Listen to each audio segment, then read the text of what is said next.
सन 2009 में इंदौर के एक रेस्क्यू ऑपरेशन में शूट आउट हुआ। उस शूट आउट में कई लोगों की जान गई। एक बच्ची को बचाया गया और अपराधी पकड़ा गया। 11 साल बाद उस अपराधी को सेशन कोर्ट मौत की सजा सुनाती है। 11 साल तक मृतक का परिवार इंसाफ का इंतजार कर रहा था, लेकिन जब फैसला आया तो कुछ ऐसा हुआ जिससे पूरे हिंदुस्तान में एक भूचाल आ गया। प्रशासन से लेकर मीडिया तक में हंगामा मच गया। नमस्कार, मैं सोनाली कुलकर्णी आपका स्वागत करती हूँ क्राइम पेट्रोल सतर्क के इस नए अध्याय में। आज हम जो केस देखने जा रहे हैं वो भारत के सबसे मुश्किल केसेस में से एक है, जिसे सुलझाने में पुलिस को काफी दिक्कतें आई।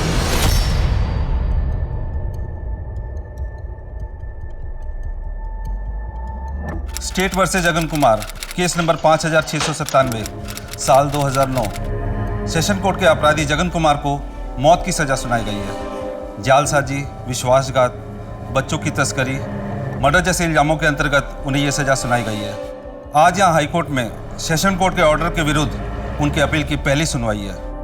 माय लॉर्ड, 12 साल पहले 24 जुलाई 2009 की सुबह नया सवेरा एनजीओ, जो कि बच्चों के हित के लिए काम करता है, उसके को डायरेक्टर और जाने माने अवार्ड विनिंग सामाजिक कार्यकर्ता मानव प्रकाश को बच्चों के ट्रैफिकिंग करने वाले एक गैंग के बारे में अज्ञात टिप मिली थी, जिसके तहत उन्हें पता चला कि देवास के विजय कॉलोनी के 45/7A घर में दूसरे प्रदेश से लाई गई कुछ बच्चियों को बंदी बना के रखा गया है।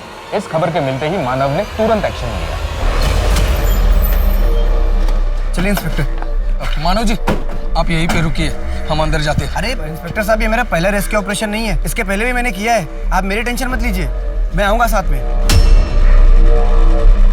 ठीक है, तुम दोनों यहाँ से कवर करो, तुम दोनों मेरे साथ में चलो, जल्दी। दरवाजे खोलो। देखो, तुम पुलिस से बच नहीं सकते, हमें पता है अंदर बच्चों को तुमने बंद करके रखा है। बैठ! बैठ!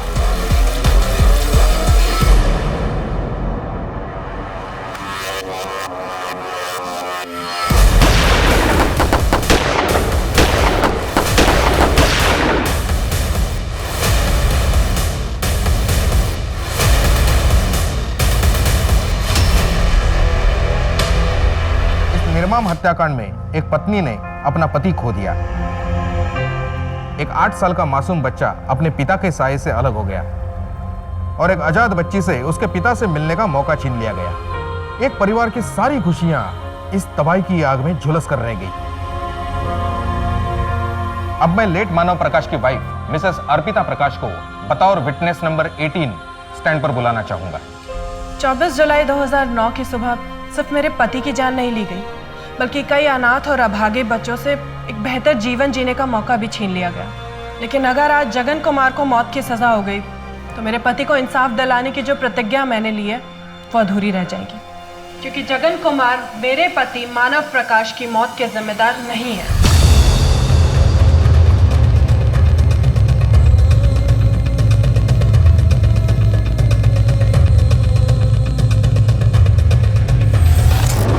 एक प्रतिज्ञा जिसे पूरी करने में 12 साल लग गए। इस लंबे दौर का सफर 2009 में इंदौर शहर से कुछ मीलों दूर देवास में शुरू हुआ था, जब एक रेस्क्यू मिशन के चलते प्रख्यात सामाजिक कार्यकर्ता मानव प्रकाश की गोली मारकर हत्या कर दी गई। ये कहानी है उनकी पत्नी अर्पिता प्रकाश की, जिसने एक अरसा बीत जाने के बाद भी उम्मीद का दामन पकड़े रखा और ये लड़ाई लड़ी। इस केस की सच्चाई क्या थी? क्या जगन कुमार सच में निर्दोष था? 12 साल पहले मानव प्रकाश के साथ आखिर हुआ क्या था?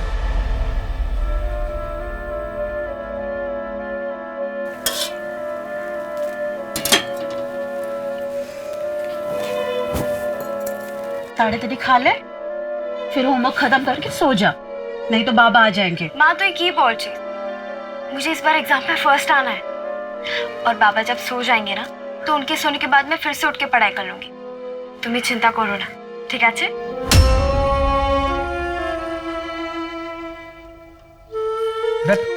चॉकलेट नहीं खाना आपको? चॉकलेट?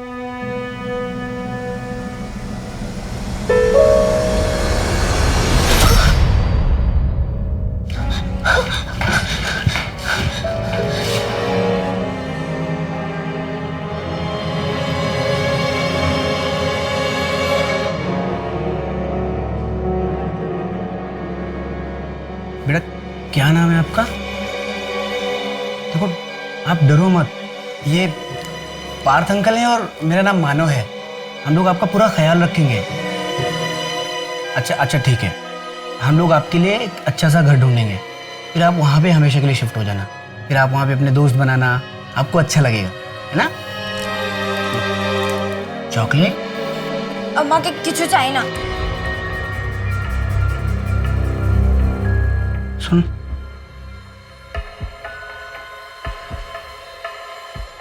बंगाली है, लेकिन इससे ज़्यादा कुछ मुझे इसके बारे में पता नहीं है। काम करते उसको सुमन के चिल्ड्रन होम में भेजते हैं। वहाँ पास में गोविंद स्कूल है, उसमें एडमिशन करा देंगे। मैं ऑर्फनेज और स्कूल प्रिंसिपल दोनों से ही बात कर लेता हूँ।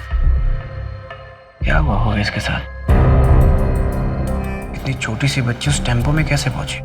ऐसा कैसे हो सकता है कि पुलिस के इस ऑपरेशन में मेरे पति, जो कि एक सिविलियन थे, उनकी गोली मार करके हत्या कर दी गई, लेकिन उनके साथ जितने भी पुलिस ऑफिसर्स गए थे उनमें से किसी एक को भी गोली नहीं लगी?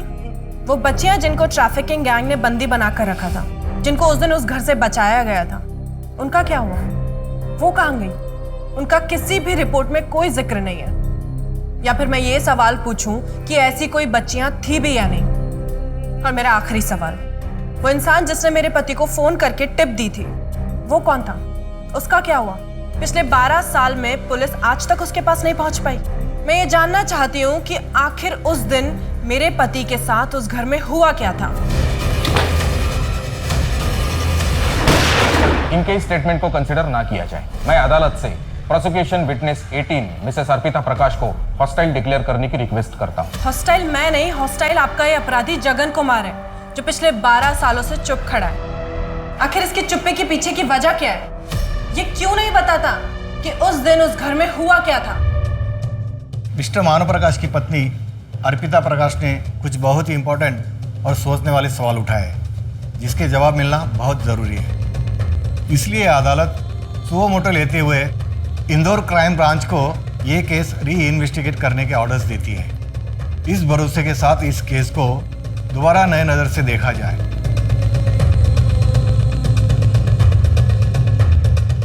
पार्थ, अर्पिता भाभी की बात सच हुई और इसके पीछे कोई साजिश हुई तो अच्छा ही होगा। सच जो भी होगा वो सामने आ ही जाएगा। इन 12 सालों में मैं खुद को माफ़ नहीं कर पाया। उस वक्त शायद मैं टाइम पे पहुंचता तो आज मानव हमारे खैर, अभी ज़रूर है हम अर्पिता भाभी को सपोर्ट करें। सच जो भी है वो सामने आ ही जाएगा। Happy birthday to you, happy birthday to you, happy birthday dear, happy birthday to you, happy birthday. Arpita अगर ये ग्रांट हमें मिल गई ना, तो अपना खुद का प्राइमरी स्कूल होगा और अपने एनजीओ के सारे बच्चों से पढ़ाई करेंगे। बिल्कुल मिल जाएगी। आपकी प्रेजेंटेशन है ही इतनी अच्छी। Hope so. रोहन, कब से तू वीडियो बना रहा है यार? केक का? अरे मम्मी, पापा कितने हैंडसम दिखते थे ना, मैं तो उन पर ही गई हूँ, है ना?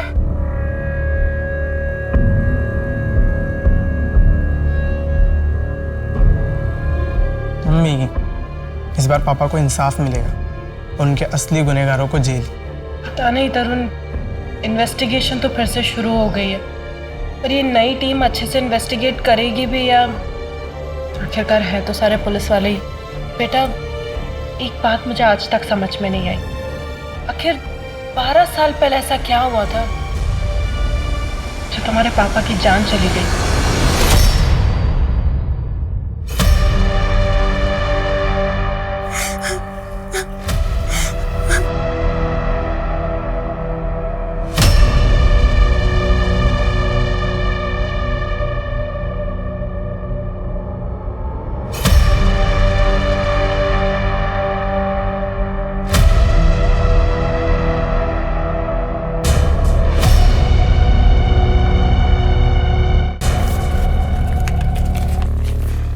ये रख, इससे तेरा खर्च निकल जाएगा। और सुन, यहाँ बाड़ी लौट के मत आना, हाँ? भागीरथ की बस पकड़ना और अपने मासी के यहाँ चली जाना। इसमें उनका पता और फोन नंबर है। कोথায়? बेटा पई नाम है ना आपका? आंटी ने बताया मुझे। अच्छा नाम है। आपके मम्मी पापा कहाँ पे रहते हैं? कुछ याद है आपको? अच्छा ठीक है, आप मुझे मत बताओ, आप आंटी को बता देना ताकि हम आपके मम्मी पापा को ढूंढने की कोशिश करें। मुझे कहीं नहीं जाना है। लेकिन बेटा अगर आप हमें बताओगी नहीं तो फिर हम आपकी मदद कैसे करेंगे? ओके मैंने कहा ना। शांत हो जाओ बेटा, कोई बात नहीं, आपको कहीं नहीं जाना ना, हम आपको कहीं नहीं भेजेंगे। आपको यहाँ पे अच्छा लगता है, आप यहीं पे रहना, ठीक है? शांत हो जाओ। देखो बेटा, अगर आपको किसी ने चोट पहुँचाने की कोशिश की तो आप हमको बताओ, हम उसको जेल भिजवा देंगे। आपको डरने की जरूरत नहीं है। लेकिन मुझे तो कहीं नहीं भेजोगे ना? प्रॉमिस, हम आपको कहीं नहीं भेजेंगे। आपको यहाँ अच्छा लगता है ना, आप यहीं पे रहना। यहाँ स्कूल में हम आपका एडमिशन भी करवा रहे हैं।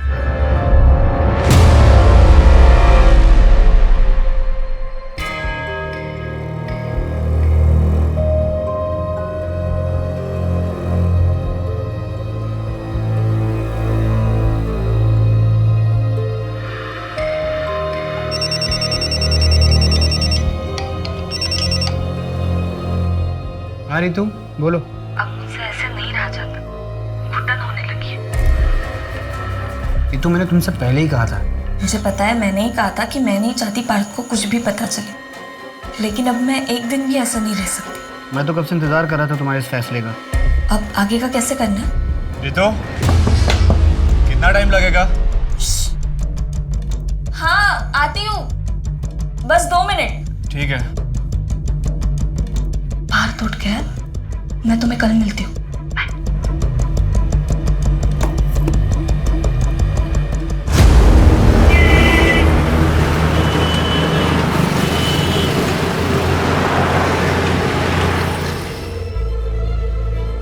सर, ये मानव प्रकाश मर्डर केस की फाइल सिटी पुलिस स्टेशन से आई।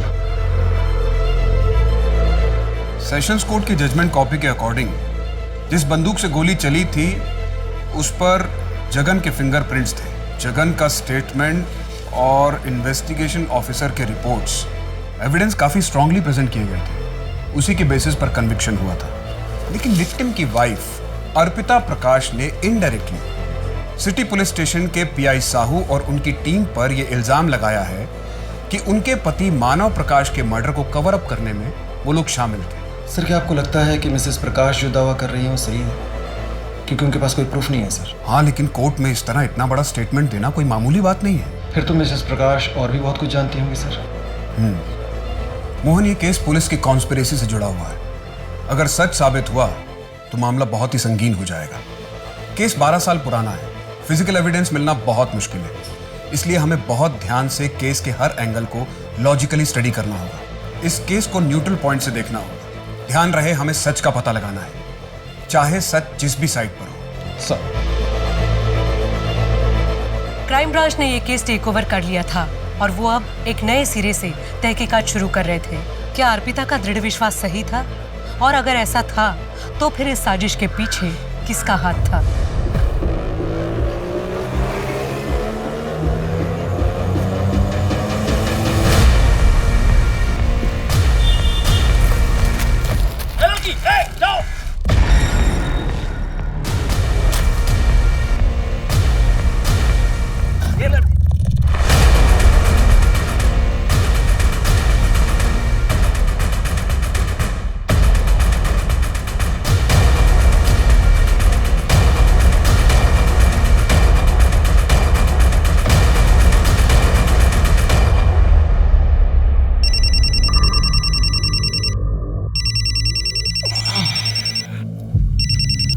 हेलो, क्या ये मानव जी का नंबर है?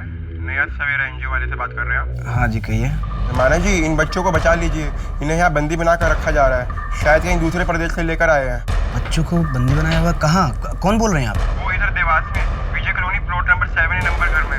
घनश्याम कुमार का है। अभी 3-4 घंटे में उन्हें यहाँ से कहीं और ले जाया जाएगा। उससे पहले उन्हें बचा लीजिए प्लीज। देवास से विजय कॉलोनी? लेकिन ठीक है, लेकिन आप बोल कौन रहे? अपना नाम तो बताइए। विजय कॉलोनी फ्लैट नंबर 7 है, जल्दी कहिए। हेलो हेलो हेलो, सब ठीक है ना? चेक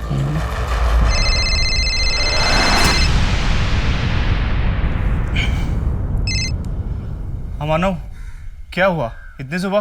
वो सब मैं तुझे बात बताऊंगा। पार्थ देवास के विजय कॉलोनी में हाउस नंबर 7 में कुछ बच्चियों को ना बंदी बना के रखा गया है। बड़ा ट्रैफिकिंग रैकेट लगता है, मुझे टिप मिली है। तू जल्दी निकल। हाँ मैं निकलता हूँ। मैं अभी यहाँ एक दोस्त के यहाँ हूँ, मुझे आने में 1 घंटा लग जाएगा। तू विजय कॉलोनी पहुँच, मैं डायरेक्ट वहाँ पे ही आता हूँ। अच्छा ठीक है, तू डायरेक्टली पहुँच जाना, मैं निकल रहा हूँ। मानव, मुझे बहुत डर लग रहा है, बहुत अजीब सा लग रहा है। आप वहाँ जाओगे और अर्पिता, मैं अकेले नहीं जा रहा हूँ वहाँ पे, पुलिस होगी साथ में, और पार्थ भी आ रहा है ना। यू डोंट वरी, मेरा पहला रेस्क्यू ऑपरेशन नहीं है ये। हाँ इंस्पेक्टर सर। मनोज जी, आपका फोन आने के बाद हमारी टीम ने उस घर का इन्वेस्टिगेशन किया। एक गैंगस्टर है काली नाम का, कुछ साल पहले अरेस्ट हुआ था। वो इस घनश्याम कुमार के फैमिली का दूर का रिश्तेदार है। इंस्पेक्टर साहब, मैं टाइम वेस्ट नहीं कर सकता, मैं निकल रहा हूँ। आप पहुंचे अपनी टीम लेके वहाँ पे। ओके, फोर्स आने से पहले आप अंदर मत जाइएगा। चलो चलो। उस वक्त अगर मुझे ज़रा सा भी अंदाज़ा होता कि मेरे पति वापस लौट कर नहीं आएंगे तो मैं उन्हें कभी जाने ही नहीं देती। उस दिन मेरी उनसे आखिरी बार बात हुई थी और उनके जाने के बाद ही मुझे बहुत बेचैनी सी होने लगी। मन में बहुत बुरे बुरे ख्याल आने लगे, लेकिन पता था कि मिशन पर गए तो वेट करते रही। करीबन 11 बजे खबर आई।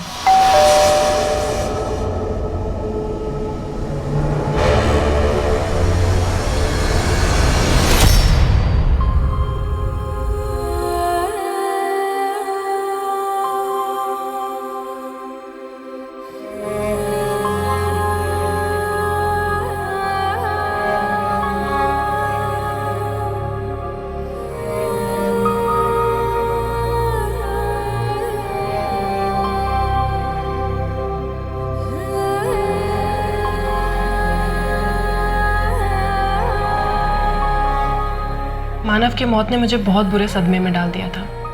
सारा सुध-बुध खो चुके थे, कुछ होश नहीं था और पता नहीं आगे कितने टाइम तक ऐसी हालत में जीते रहते। अगर पार्थ की पत्नी ऋतु के मुंह से उस दिन वो बात नहीं सुनती तो अच्छे इंसान के साथ ही बुरा क्यों होता है?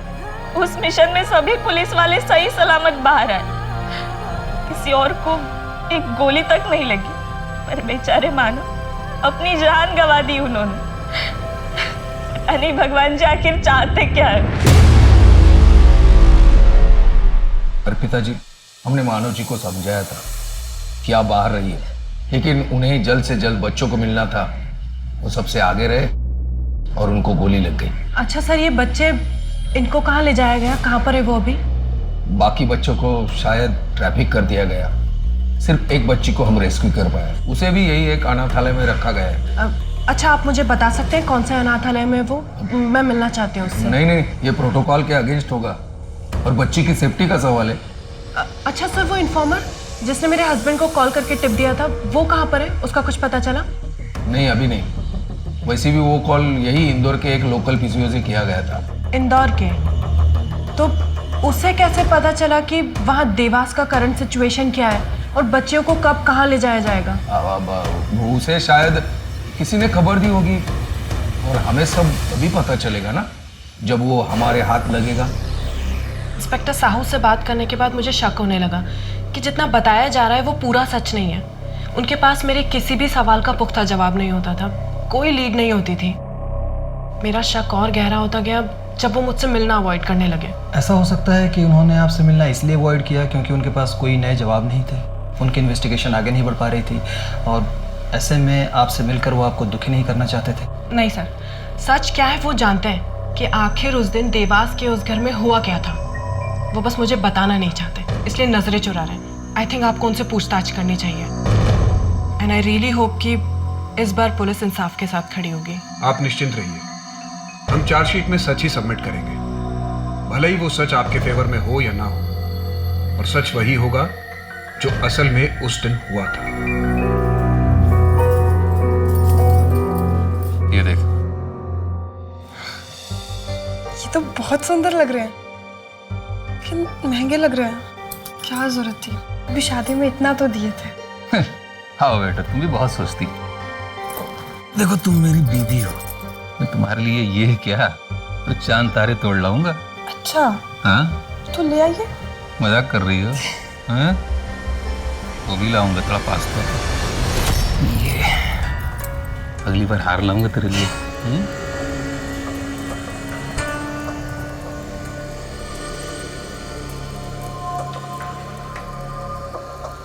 मानव प्रकाश पे गोली मैंने चलाई थी। हमारा गिरोह बच्चियों की तस्करी में शामिल था। उन बच्चियों को हम ही लोग ले गया था ताकि आगे बेच सके, लेकिन उससे पहले ही पुलिस ने हम पे धावा बोल दिया। मेरे ऊपर जो भी आरोप लगे हैं सब सही है। मुझे अपनी सजा मंजूर है। जब तुम फांसी की सजा के लिए तैयार ही थे तो फिर कोर्ट के ऑर्डर के खिलाफ अर्जी क्यों दी? मैंने नहीं दी, मेरी पत्नी ने दिया, वो भी मेरी मर्जी के खिलाफ। मानव की पत्नी का मानना है कि तुमने खून नहीं किया है। वो क्यों ऐसा कह रही है? सच क्या है जगन? क्या तुम किसी को बचाने की कोशिश कर रहे हो? अगर आपको लगता है कि मानव की पत्नी सही कह रही है तो आप उसे साबित कीजिए। पहले आप चार्जशीट तैयार कीजिए, जब चार्जशीट तैयार हो जाए तब आके मुझसे मिलिएगा। मुझे अब और कुछ नहीं कहना।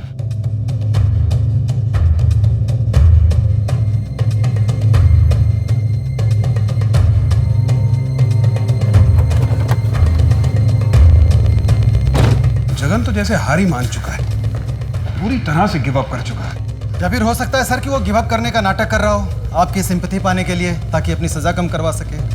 क्योंकि सर वो जानता है कि जुर्म उसी ने किया है।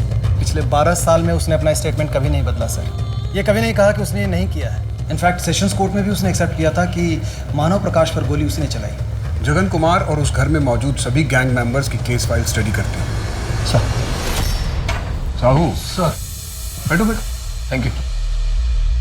साहू, तुम पर और तुम्हारी टीम पर मानव प्रकाश के मर्डर की साजिश को कवर अप करने का इल्जाम लगाया जा रहा है। सच क्या है?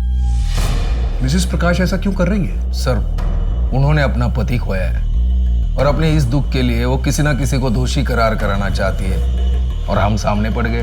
कोई और भी है जो 12 साल से सबके सामने है, दोषी करार है, जगन कुमार। और मिसेस प्रकाश के लिए तो बहुत आसान होता, बाकी सभी की तरह उसे दोषी मानकर जिंदगी में आगे बढ़ जाना। हो सकता है उन्होंने मीडिया का अटेंशन और पब्लिक की सहानुभूति के लिए ये सब किया हो, जिससे उन्हें आर्थिक फायदा हो जाए। और सर, मानव जी ने हमें सामने से खुद कॉल किया था, टिप उन्हें मिली थी, हम तो उन्हें सपोर्ट करने के लिए गए थे। और वो है कि खुद ही आगे बढ़कर सब कुछ करना चाहते थे, रिस्क पता होने के बावजूद। वो बच्ची का जिसे उस दिन रेस्क्यू किया गया था? सर, उसे हमने एक ऑर्फनेज में रखा था, शायद उसका क्लोज अडॉप्शन हुआ था। आप कहते हैं तो मैं उसकी डिटेल्स निकालता हूँ, लेकिन अब वो बालिग हुई होगी। लास्ट कहाँ तक ट्रैक होती है मैं पता करके आपको बता देता हूँ। वो मेरी टीम पता कर लेगी, आप बस ऑर्फनेज की डिटेल्स शेयर कर दीजिए। और अब बेफिक्र रहिए, हमारी टीम निष्पक्ष जांच करेगी। पीएसआई मोहन आपका और आपकी टीम का ऑफिशियल स्टेटमेंट ले लेंगे। Any time sir. Thank you. Manav, सरकार का आपके एनजीओ को पूरा सपोर्ट है और आप और आपका एनजीओ इन बच्चों के लिए जो कर रहा है, that is really commendable. Thanks. Aditya सही कह रहा है मानव। अभी कल ही मैं आपके एनजीओ नया सवेरा के बारे में न्यूज़पेपर आर्टिकल पढ़ रही थी। वैसे अब तक कितने बच्चों को रेस्क्यू किया है आपने? लास्ट वाला केस लेके 438। Wow, I am impressed.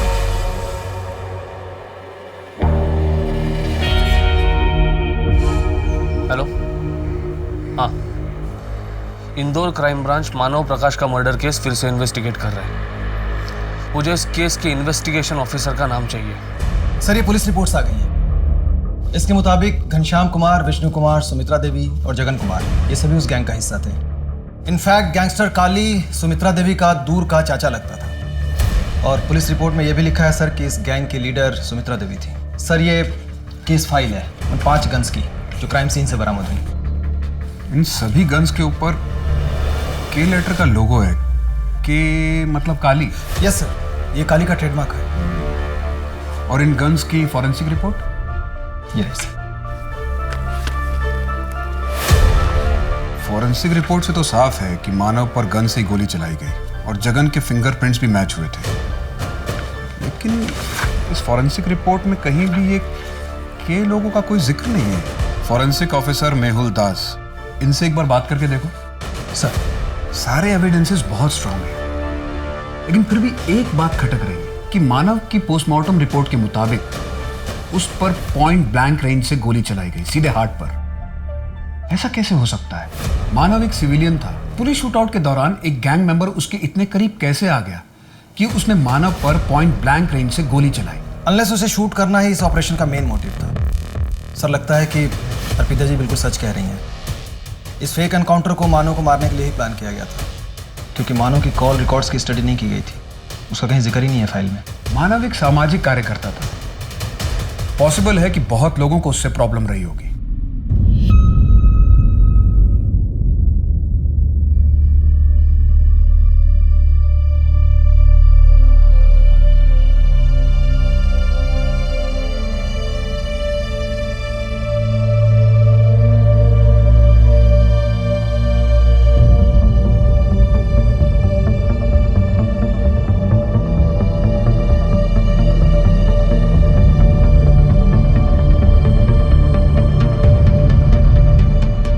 Madam, आपको नहीं पता, घनश्याम कुमार और उसका पूरा परिवार मिलकर एक गैंग चलाते थे। अभी 1 महीना पहले घर में पुलिस वालों ने धावा बोला, पूरा परिवार गोलीबारी में मारा गया। वैसे आप उनको कैसे जानती हैं? वो मेरे पिताजी के गांव से ही हैं। यकीन नहीं होता कि गैंग चलाते थे। मतलब दिखने में कितने सीधे साधे लगते थे वो लोग। अच्छा, इनके घर में कोई और है? अभी 1 महीना पहले घर में शादी हुई। शादी? तो वो लड़की वो कहाँ है अभी? बेचारी अपने मायके में होगी। जी, मैं मानव प्रकाश की पत्नी अर्पिता हूँ। मुझे आपसे कुछ नहीं कहना, आप प्लीज चली जाइए यहाँ से। पारुल, पारुल, लेकिन मेरी बात तो सुनो एक बार। पारुल, पारुल, पारुल, एक बार मेरी बात सुनो। पारुल, पारुल, पारुल, एक मिनट मेरी बात तो सुनो। पारुल, पारुल, मुझे तुम्हारी मदद की जरूरत है। मैं आपकी कोई मदद नहीं कर सकती। पारुल, पारुल, सुनो ना। एक तुम ही हो, मुझे सच बता सकती हो। नहीं जानती मैं कुछ। नहीं थी मैं उस दिन वहाँ पर। मैं यहाँ अपनी माँ के घर पर थी। पारुल, लेकिन पुलिस जो बोल रही है, क्या वो सच है? मेरी तरफ देखिए, मैं पेट से हूँ। सच बोलिए, क्या मेरा होने वाले बच्चे का बाप एक अपराधी है? मैं आपको कुछ नहीं होने दूंगी। आप रोइए मत, आपकी रिहाई मैं करवाऊंगी। नहीं पारुल, मैं नहीं किया है। तुम इन सब चीजों में मत पड़ो। तुम अपनी जिंदगी जियो, आगे बढ़ो।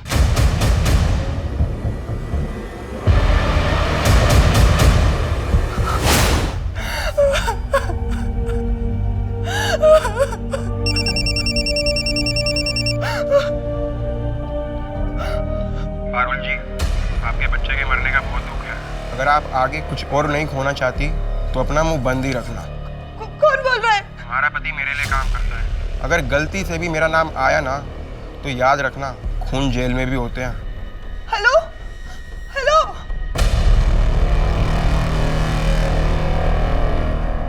एक पत्नी जिसने अपने पति को इंसाफ दिलाने के लिए पूरी व्यवस्था का विरोध कर दिया, और दूसरी जिसने अपने पति का जीवन बचाने के लिए अपने मूल्यों का त्याग कर दिया। एक गर्भवती अवस्था में विधवा हो गई और दूसरी ने अपने पति के जीवित रहते हुए भी 12 सालों तक विधवा जीवन व्यतीत किया। क्या इस केस का सच कभी सामने आ पाएगा, या फिर सच सामने ही था लेकिन सबकी आंखों से ओझल था? कम ऑन मानव, बोलो ना कि तुम भी मुझे पसंद करते हो। जी, तुम क्या कर रही हो? मैं तुमको पहले भी बोल चुका हूँ, निकलो यहाँ से।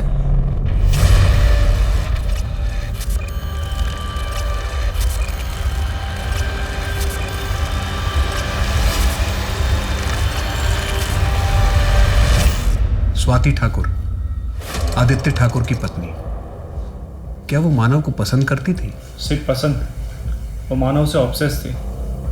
उसका पीछा छोड़ने का नाम ही नहीं ले रही। आदित्य ठाकुर को ये सब पता था? सर, श्योरिटी के साथ तो नहीं बता सकता, पर मुझे लगता है कि उसे इस बात का अंदाजा था, क्योंकि एक टाइम के बाद उसने हमारे एनजीओ को सपोर्ट करना बंद कर दिया था। इनफैक्ट उसी की वजह से हमारे एनजीओ को मिलने वाली ग्रांट भी कैंसिल हो गई थी। और जी, क्या आपको लगता है कि मानव के मर्डर में आदित्य का हाथ होगा? सर, ये तो मुझे नहीं पता, पर आदित्य ठाकुर उस वक्त भी बहुत पावरफुल था, और ये सब करवाने के लिए उसके पास ताकत और साधन दोनों ही थे। ठीक है, आप जा सकते हैं। Thank you sir.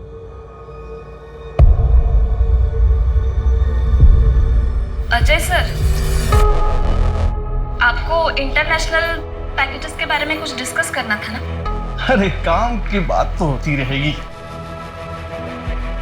काम में सक्सेस पाने के लिए कलीग को करीब से जानना बहुत जरूरी है। अच्छा ये बताओ, तुम्हें कौन सा फ्लेवर ज्यादा पसंद है, वनीला या चॉकलेट? क्या? अरे मैं तो आइसक्रीम की बात कर रहा हूँ, तुम्हें क्या लगा? सर मुझे देर हो रही है, अगर कुछ काम नहीं है तो मैं निकलती हूँ।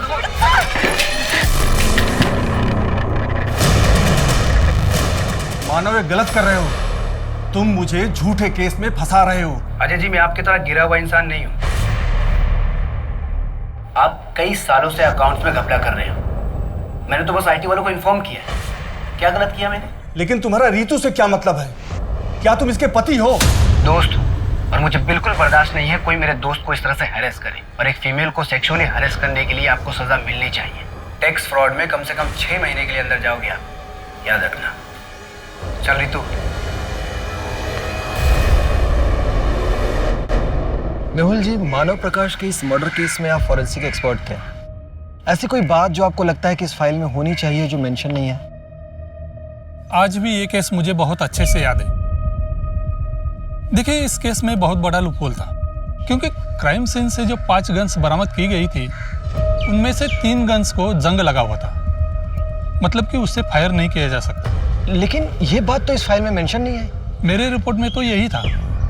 अब शायद आपके पास कोई अलग रिपोर्ट आ गई हो। वैसे मुझे कभी स्टेटमेंट के लिए भी नहीं बुलाया गया था। हाँ, अगर विक्टिम की बीवी ने कोर्ट में नहीं बोला होता तो शायद ये बात कभी पता ही नहीं चलती।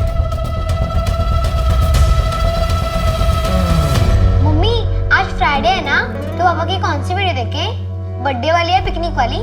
साची, आज ना हम पिकनिक वाली वीडियो देखते हैं। हाँ। मम्मी, जल्दी से ब्रेकफास्ट खत्म करो, फिर हम पापा की वीडियो देखते हैं। तुमसे मैंने इतनी बार पूछा, तुमने एक बार भी कुछ नहीं कहा। अब 12 साल बाद आ रही हो। मेरे पति को बचा लीजिए दीदी। मैं इतने बरस सिर्फ इसलिए चुप रही थी क्योंकि मुझे लगा था उनकी जान पर खतरा है। मैंने सोचा था कुछ बरस जेल में रहेंगे फिर बाहर निकल आएंगे, लेकिन उन्हें तो फांसी की सजा सुना दी गई। दीदी, अब उन्हें फांसी हो जाएगी। नहीं पारुल, तुम टेंशन मत करो, ऐसा कुछ भी नहीं होगा। देखो, जगन की सजा के खिलाफ हमें हाई कोर्ट में अर्जी देनी पड़ेगी, लेकिन उसके लिए तुम्हें जगन को मनाना पड़ेगा। दीदी, अगर मैंने सच बोला फिर से उनकी जान पर आ पड़ी तो? पारुल, अब भी अगर नहीं बोलोगी तो वो कंफर्म जिंदा नहीं बचेगा, क्योंकि फांसी की सजा तो उसे मिली गई है। सर, जगन ने अपने कन्फेशन में 5 बच्चियों के नाम लिए थे। कांता सहीमा 13 साल की पीलीभीत से, ईरा मिश्रा 11 साल की अमरोहा से और रश्मि वर्मा 10 साल की। इनमें से रश्मि वर्मा ही रेस्क्यू हुई थी ना? जी सर। अब वो कहाँ है? मैंने उसे ट्रैक किया था सर। रेस्क्यू करने के बाद उसे यहीं इंदौर के एक चाइल्ड होम सनशाइन में रखा गया था, लेकिन 2 साल पहले वहाँ आग लग गई, इसलिए सारे पेपर जलकर खाक हो गए। हमें केस फाइल नहीं मिली। हाँ, मेरी वहाँ के वार्डन बीना मिश्रा से बात हुई। उसने बताया कि रश्मि का क्लोज्ड एडॉप्शन किया गया था। हाँ, लेकिन बीना को उसके एडॉप्टर का नाम पता है, कमलेश जैन और गीता जैन। उसने जो एड्रेस हमें बताया जब हम वहाँ गए, तो वो कपल अब वहाँ नहीं रहता। तो हमें कोई आइडिया नहीं है कि इस वक्त रश्मि वर्मा कहाँ है? नहीं सर, लेकिन मैंने फोटो सर्कुलेट कर दिया है। आई होप कि कुछ पता चल जाए। मानव के कॉल रिकॉर्ड्स में कुछ मिला? यस सर, ये एक नंबर मिला है सर। मानव के मर्डर के ठीक 3 महीने पहले इस नंबर पे काफी बातें होनी शुरू हो गई थी। किसका नंबर था ये? मानव के पार्टनर पार्थ जाधव की बीवी ऋतु जाधव का। मानव ही क्यों? अगर आपको कोई हैरेस कर रहा था तो आपने अपने पति पार्थ को क्यों नहीं बताया? सर, पार्थ मुझे लेकर बहुत ज्यादा प्रोटेक्टिव है। अगर उन्हें इस बात की जरा से भी भनक लगती कि मेरे साथ ऑफिस में कुछ गलत हुआ है, तो वो मुझे दोबारा काम करने ही नहीं देते। उस वक्त मेरा जॉब करना बहुत ज्यादा जरूरी था। पार्थ एनजीओ में काम करते थे और कमाई भी इतनी कुछ खास नहीं होती थी, और मेरे साथ ये सब हुआ ये सुनकर पार्थ एनजीओ की जॉब छोड़कर कोई दूसरी नौकरी करने लगते, जो मैं नहीं चाहती थी। इसलिए मैंने मानव की मदद ली थी। और अर्पिता जी, उन्हें सबके बारे में पता था? उन्हें बहुत बाद में पता चला था।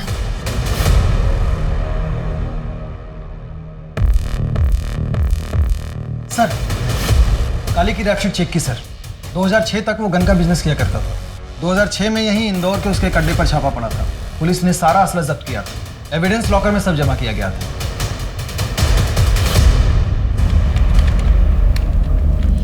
सर, भोपाल के कपल का लीड मिला है। वो लोग भोपाल से शिफ्ट होकर उज्जैन चले गए थे। लेकिन सर ये कपल कमलेश जैन और गीता जैन ट्रैफिकर है। ट्रैफिकर?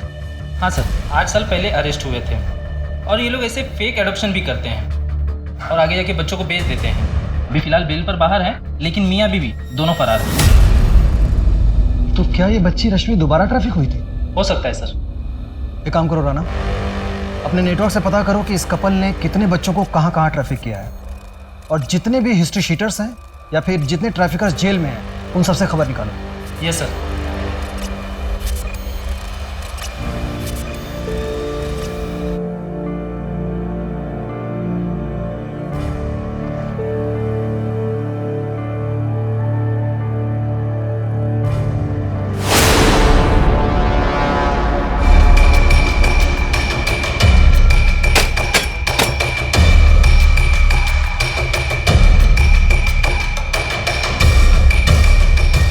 मोहन सर।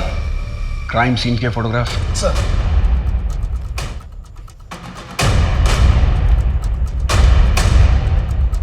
घनश्याम की पोजीशन वहां थी, विष्णु यहां, सुमित्रा इस तरफ और जगन की पोजीशन वहां पे तख्त के पास थी।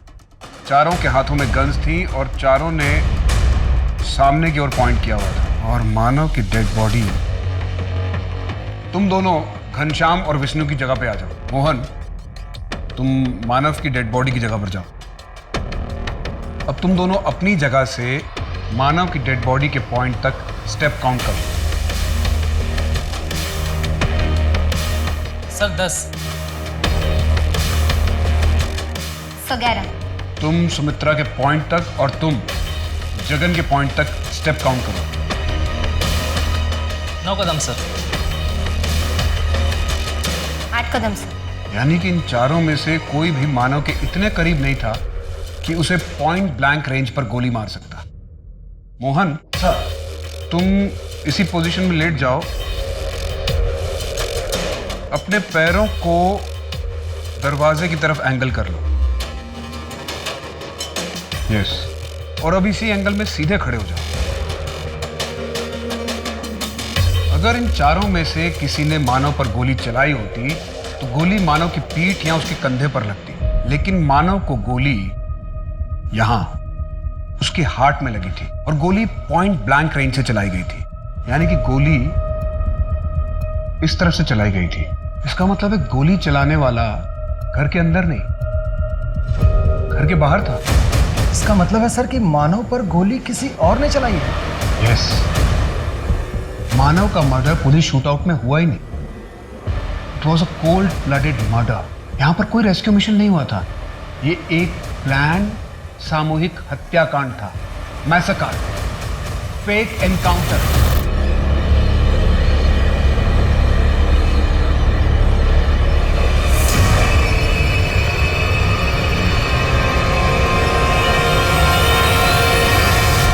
ठीक से गिनना घाव, अगर गलती से भी मुंह खोला ना तो इससे दुगने घाव दूंगा। तुझे नहीं, तेरी बीवी की ऐसी हालत कर दूंगा ना मैं कि मौत के लिए तरसेगी वो। सीधे सीधे कबूल कर ले, ये जुर्म तूने किया है। हमारे पास एविडेंस है तुम्हारे खिलाफ। ज्यादा हल्ला मचाएगा ना तो भी तुझे जेल होगी। हाँ, अगर कबूल करेगा ना तो तेरी सजा में कम कर दूंगा। उस दिन वहां पर क्रॉस फायरिंग हुई नहीं थी, सिर्फ एक तरफ से फायर हुआ था। तुम बताओ कि सच क्या है, उस दिन वहां पर क्या हुआ था और तुम इतने सालों तक चुप क्यों रहे?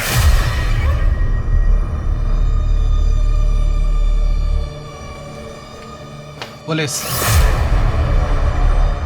क्या सब, क्या चाहिए? हफ्ता? तुम्हारा नाम रश्मि वर्मा है, जिसे 24 जुलाई 2009 को देवास के विजय कॉलोनी से रेस्क्यू किया गया था और बाद में इंदौर के एक चाइल्ड होम से कमलेश जैन और गीता जैन ने अडॉप्ट किया था। नहीं, अभी नहीं। क्या हो जाएगा? अब सुबह की चाय पारुल नहीं बना के तू चाय नहीं पिएगा? समझा दीजिए पिताजी, जब से शादी हुई मजाक ही उड़ाता रहता है मेरा।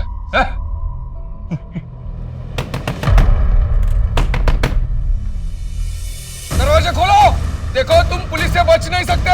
हमें पता है अंदर बच्चों को तुमने बंद करके रखा है। देखो अपने आप को सरेंडर कर दो, वरना मुझे सख्ती करनी होगी। पापा पुलिस आ गई। बोलो बैठ, बैठ।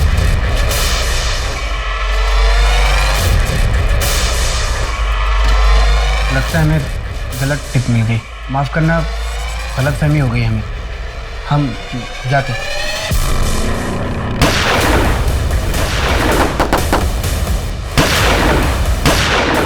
एक ही झटके में पूरा परिवार समाप्त हो गया। मैं कुछ भी नहीं कर पाया। मानव प्रकाश पर गोली किसने चलाई? इस सवाल का जवाब देने के लिए मैं हमारी अगली विटनेस को बुलाना चाहूंगा। ये वो बच्ची है जिसे 12 साल पहले विजय कॉलोनी के हाउस नंबर 45/7A से रेस्क्यू किया गया था। कोर्ट को बताइए कि 12 साल पहले आपके साथ क्या हुआ था।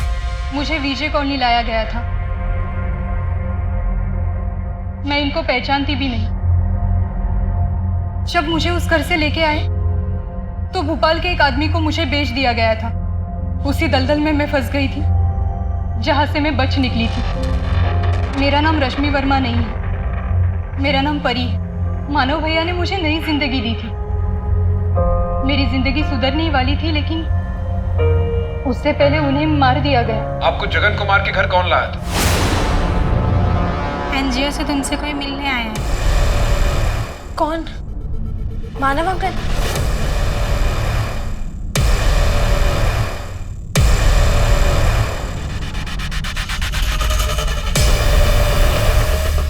लगता है हमें गलत टिप मिल गई, हम जाते।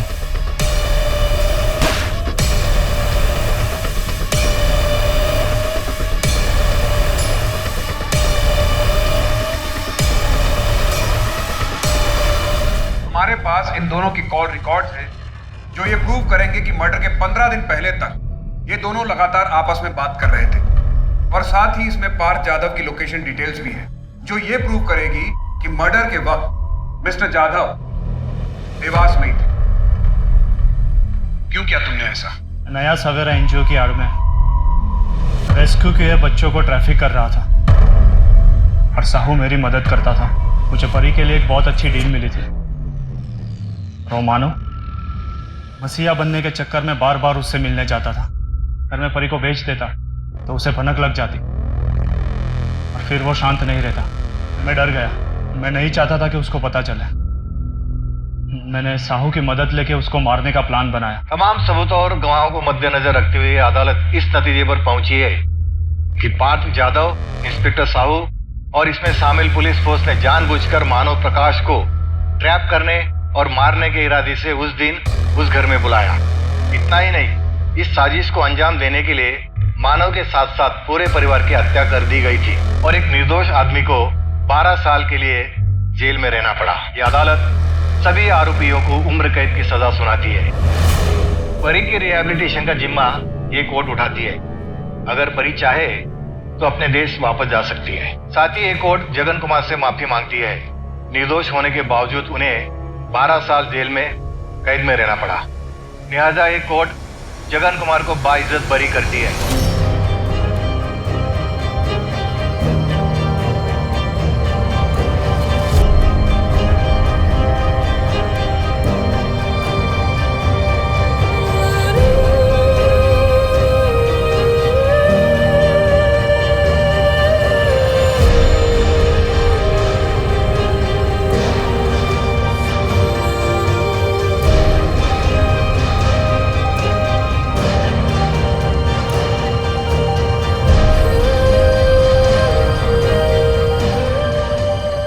साल अत्यंत पीड़ा, निराशा और कड़े संघर्ष के बाद आखिरकार निर्दोष जगन कुमार को 12 साल बाद रिहाई मिली।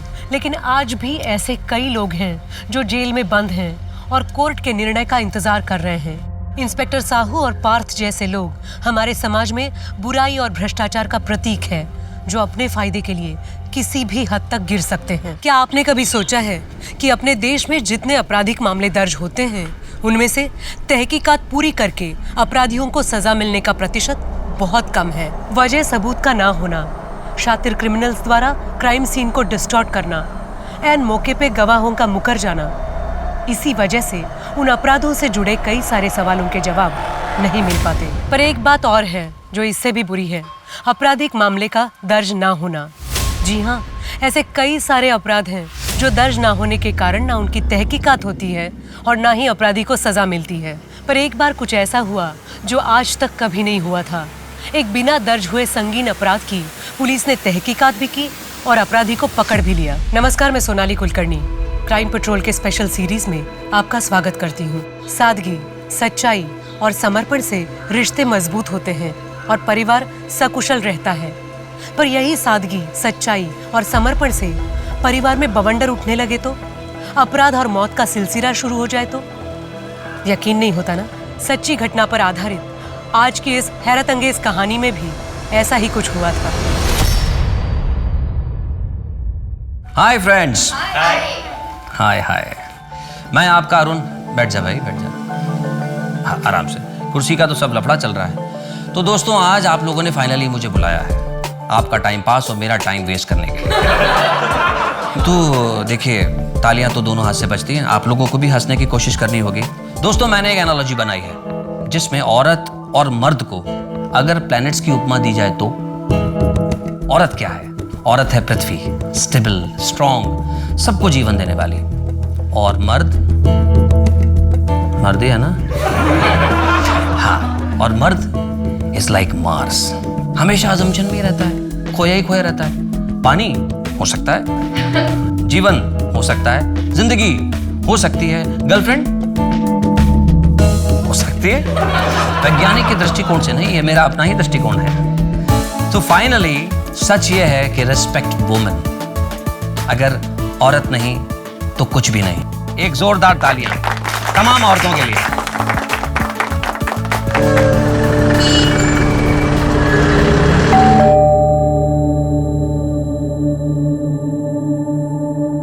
अरे आप यहां से गुजर रहा था तो सोचा आपका हालचाल पूछता चलो। आइए ना।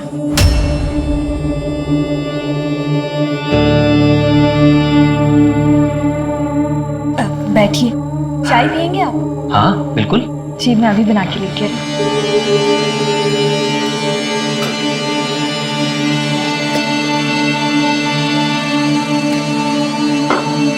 आप बस 2 मिनट रुकिए, मैं अभी आई। फिर से चाय की पत्ती खत्म हो गई? अब मैं बस लेके ही आ रही हूँ। डोंट वरी, चाय की पत्ती के अलावा घर का कुछ जरूरी सामान भी लेके आया। अरे इन सब की क्या जरूरत थी? देखिए, मैं जानता हूँ किशोर के जाने के बाद आप अपना ख्याल नहीं रखती हैं। जिसके लिए घर बार सजाया था, अब वो ही नहीं रहा तो आपका मूड ठीक करने के लिए ये मास्टर शेफ आज आपके लिए चाय बनाएगा। अरे आप बस देखते जाओ। लेकिन आप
ट्रिप के लिए जा रहे हो, संभल कर रहना और अपनी टीचर की बात सुनना। अकेले कहीं मत जाना तुम लोग। ओके ओके, ठीक है मम्मा। और सबसे इम्पोर्टेंट बात, तुम दोनों अपना ख्याल रखना।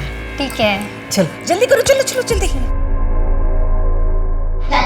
यस, आप आ रहे हैं क्या हमें स्कूल तक छोड़ने? चलो चलो, आ जाओ। दादी के पैर छुओ। दादी खुश रहो, संभाल के जाना और खूब एंजॉय करना। तुम लोग रेडी भी हो गया इतनी जल्दी? गुड मॉर्निंग पापा। Good morning, good morning, enjoy your day. चलो चलो जल्दी। Bye bye. ये पार्टी आपने मुझे नौकरी मिली है इस खुशी में दी है ना? तो बिल भी मैं ही दूंगी। ये नहीं हो सकता, बिल तो मैं ही दूंगा। ये ठीक नहीं है। आपने अपने कॉन्टेक्ट यूज करके मुझे नौकरी दिलवाई, मेरे इतने टफ टाइम में मुझे हौसला दिया, कॉन्फिडेंस बढ़ाया और हमेशा मेरा ख्याल रखा। तो कम से कम मैं इतना तो कर ही सकती हूँ ना। ठीक है, लेकिन एक शर्त पर। आज से तुम, सॉरी मेरा कहने का मतलब है आप, मैंने आपके लिए जो भी कुछ किया है उसके लिए आप बार बार मुझे थैंक्स नहीं बोलेंगे। तो फिर मेरी भी एक शर्त है। फरमाइए। अब से आप मुझे आप नहीं तुम कह के बुलाएंगे। तुम भी मुझे अब से तुम ही कहोगे।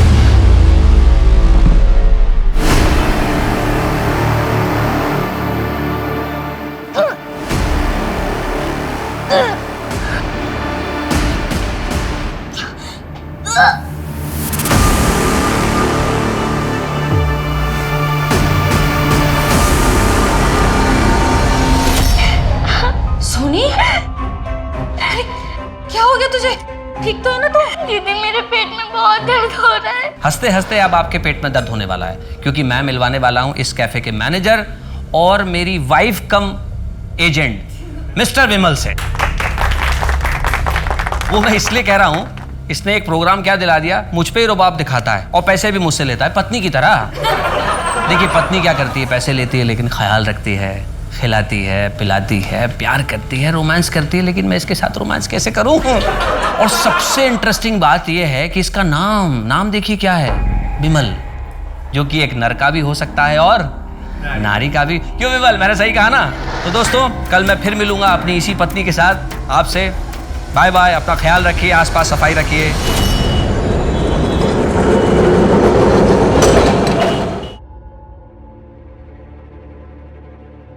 अरे इतनी सुबह सुबह कहाँ जा रहे हैं? बस माँ वो परेशान लग रहे हो, क्या बात है? कुछ नहीं माँ, आप प्रसाद दीजिए। ये क्या है तुम्हारे हाथ में? कुछ काम के कागजात है माँ। अरे दादा, आज तो आपको छुट्टी है ना? हाँ, लेकिन एक ज़रूरी काम याद आ गया, इसीलिए बाहर जा रहा हूँ। अच्छा माँ, जाता हूँ। बेटा जाता हूँ नहीं, बोलो आता हूँ। आता हूँ माँ। सुनिए, बिना चाय पिए ही चले गए। अरे भाभी, दादा चले गए तो क्या हुआ, मैं हूं ना। और आपने इतने प्यार से चाय बनाई है, वो वेस्ट थोड़ी होने दूंगा। लीजिए। बहू, अरुण की कुछ खबर? सुबह से निकला है, कुछ खाया पिया भी होगा कि नहीं? और बच्चे पिकनिक पे गए हैं, उनकी कोई खबर? बच्चे ट्रिप में मौज कर रहे हैं, बहुत खुश है वो लोग। मेरी फोन पे बात हुई थी, पर अरुण की। हाँ ठीक है, आपको जैसे ही कुछ पता चले मुझे तुरंत कॉल करो। Okay bye. अरुण की कोई खबर? नहीं माँ, किसी को नहीं पता वो कहाँ है। मैंने सबसे पूछ लिया, समझ में नहीं आ रहा, अपना फोन बंद करके बिना किसी को पता है कहाँ चले गए हैं। एक हंसता खेलता परिवार छोटी छोटी खुशियों को बटोरते अपनी जिंदगी गुजारता है। अरुण का परिवार भी कोई अपवाद नहीं था। सब कुछ ठीक ही लग रहा था कि अचानक अरुण के गायब होने से पूरा परिवार परेशान हो गया। वो समझ ही नहीं पा रहे थे कि ऐसा क्यों हुआ और अब आगे क्या करें। अरुण पे ऐसी क्या बीत रही होगी कि उसे घर बार छोड़ के जाना पड़ा। वो खुद ही कहीं चला गया था या उसके साथ कोई हादसा हुआ था? अनहोनी के संदेह से परिवार के पैरों तले जमीन खिसक गई। 24 घंटों तक इंतजार करने के बाद भी जब अरुण नहीं लौटा तो परिवार पुलिस से मदद मांगने पहुंच गया। कल सुबह से मेरा बेटा कहीं चला गया है, उसे कहीं से भी ढूंढ कर लाइए। आप लोगों ने ऑफिस वालों से, दोस्तों से, रिश्तेदारों से पूछताछ की? सबसे पूछा सर। फिरौती का कोई फोन आया था? नहीं सर। बाहर वालों से किसी के साथ झगड़ा, किसी ने धमकी दी हो? हाँ सर, एक बार दादा ने उनके मैनेजर बिमल पे जोक बनाए थे। लोगों को तो बहुत मजा आया था, लेकिन बिमल बहुत भड़क गया था। पहले ही पहुंच जाते तो अच्छा रहता। हाँ। मजाक उड़ा था मेरा कमीने। विमल मेरी बात सुन, तूने मुझे वहाँ सबको हंसाने के लिए तो बुलाया था। मैं बस अपना काम कर रहा था, लोगों को हंसाने की कोशिश कर रहा था। देख, दिल से सॉरी बोल रहा हूँ, जो हुआ उसे भूल जा। अरे सबके सामने इंसल्ट करता और इधर अकेले में सॉरी बोलता। अरे छोड़ो यार, इनको क्या कर रहे हो आप? तूने मेरा इंसल्ट किया ना, देख मैं तेरे साथ क्या करता हूँ। ये छोड़ ना। सर ये बिमल बहुत टेढ़ा आदमी है, कब किसके साथ क्या कर बैठे कुछ कह नहीं सकते। बिमल के अलावा और किसी पे शक है आपको? नहीं सर। ठीक है, हम अरुण को ढूंढने की कोशिश करते, आप जाइए सर। इस बिमल की हिस्ट्री ज्योग्राफी निकाला, अरुण की और बिमल के कॉल रिकॉर्ड्स चेक करो, उनकी लास्ट लोकेशन मैच करके देखा, और हाँ, अरुण के बैंक डिटेल्स भी निकालो। हो सकता है ये पैसे वगैरह का मामला।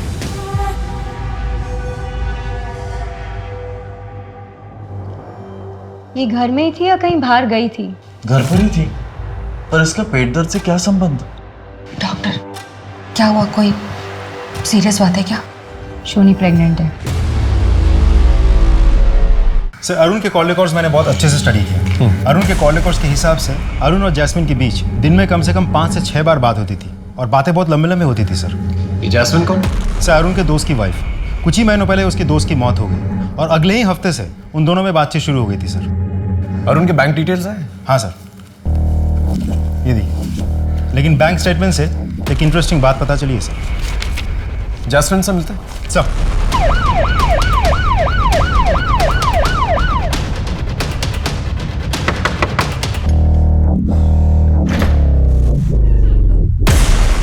जी। आप जैस्मिन? जी। आपको तो पता ही है कि अरुण लापता। कुछ आइडिया हो कहाँ होगा? नहीं सर।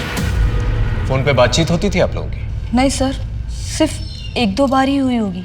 और पैसों का लेन देन? मैं उनसे पैसे क्यों लूंगी सर? यह है अरुण के कॉल रिकॉर्ड्स। इसके मुताबिक दिन में 5-6 बार आप लोगों की बातचीत होती थी, और ये है उसके बैंक स्टेटमेंट्स। इसके मुताबिक काफी पैसे ट्रांसफर किए उसने आपको। अब आप सीधे सीधे बताएंगे या पुलिस स्टेशन चल के बताएंगे? बताती हूँ सर। एक्चुअली अरुण मेरे पति के बहुत अच्छे दोस्त थे। मेरे पति के चले जाने के बाद उन्होंने मेरी बहुत मदद की। पैसों से ही नहीं, मुझे अपने पैरों पे खड़ा किया, और उनकी ये मदद मैं कभी भूल नहीं सकती। हम दोनों बहुत अच्छे दोस्त बन गए थे, और न जाने कब एक दूसरे से प्यार हो गया, पता ही नहीं चला। सब कुछ बहुत अच्छा चल रहा था सर, और एक दिन। इस वक्त कौन आया हुआ है? मैं देखती हूँ। हाँ? अरे कहाँ जा रही हो? ये क्या चल रहा है? और तुम? इनसे मिलना तो बहुत दूर की बात है, इनके बारे में सोचना भी नहीं। उसके बाद अरुण का यहाँ आना 2 महीनों के लिए बंद हो गया। मैंने भी उसे भुलाने की कोशिश की, लेकिन एक दिन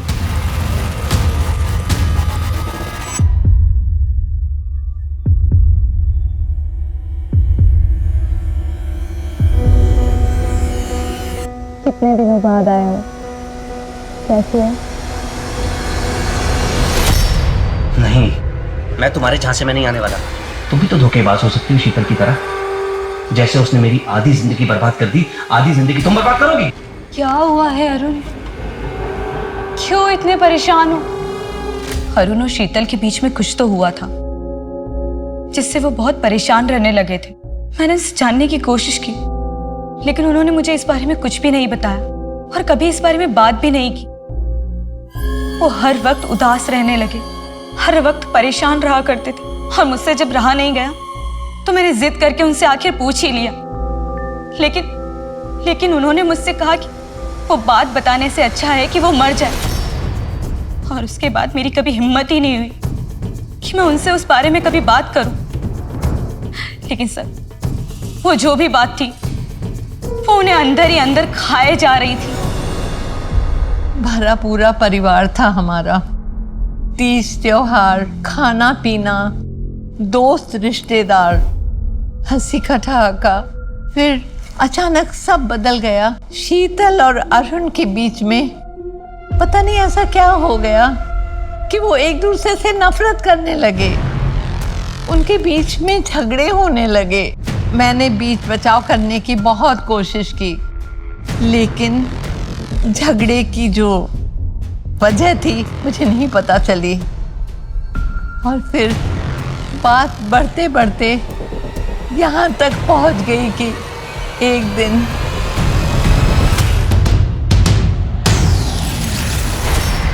शीतल अच्छी बहू है, समझदार पत्नी है, प्यारी माँ है, हमारे परिवार की नाक है। उन दोनों का रिश्ता बहुत अच्छा था, पर उस दिन के हादसे के बाद हम सब हैरान हैं। अरुण और आपके बीच में किस बात की वजह से टेंशन था?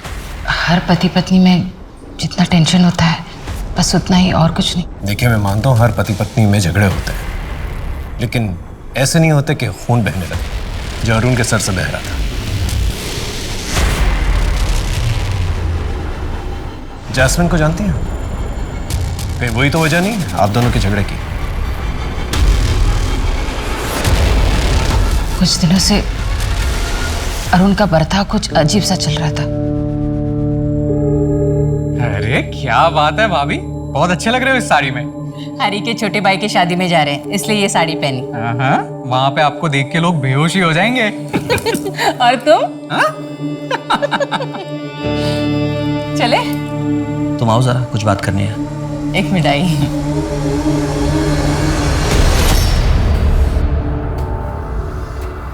ये कैसा ब्लाउज पहना हुआ है तुमने? विदाउट स्लीव्स है, मुझ पर बहुत जच रहा है ना। नहीं, चेंज करो इसे अभी। मेरा कहने का मतलब है कोई सादा सा पहन लो, लॉन्ग स्लीव्स का ब्लाउज पहन लो। पहले अरुण को मेरी हर एक बात बहुत अच्छी लगती थी, फिर उसे धीरे धीरे मेरी बात उसे खटकने लगी। वजह? पता नहीं। कहीं अरुण को आप पर शक तो नहीं था? पता नहीं सा। शीतल के बिहेवियर से तो लग रहा है जैसे अरुण को उस पर शक था। हो सकता है अरुण की गुमशुदगी में शीतल का हाथ हो। ये भी हो सकता है कि शीतल का कोई अफेयर चल रहा हो, लेकिन किससे? क्या लगता है सर? अखिल से? हो सकता है। अगर शीतल और अखिल का अफेयर चल रहा था तो कॉल रिकॉर्ड से तो पता नहीं चलेगा, क्योंकि दोनों साथ में रहते थे। पड़ोसियों से पता करो। अगर वाकई में दोनों का अफेयर चल रहा था तो एक पुख्ता वजह हो सकती है जहां पर दोनों ने मिलकर अरुण को गायब किया। सोनी, तुम कुछ तो याद होगा ना? तुम किससे मिली थी? किसी ने कुछ खिलाया था या किसी ने कुछ किया तुम्हारे साथ? मुझे कुछ भी याद नहीं आ रहा दीदी। पेट में अचानक से दर्द होता है, बहुत भूख लगती है बार बार। क्या हुआ है दीदी मुझे? दीदी कल मैं स्कूल जाऊंगी ना? हेलो, क्या? ठीक है, हम अभी पहुंचते हैं। चल चल।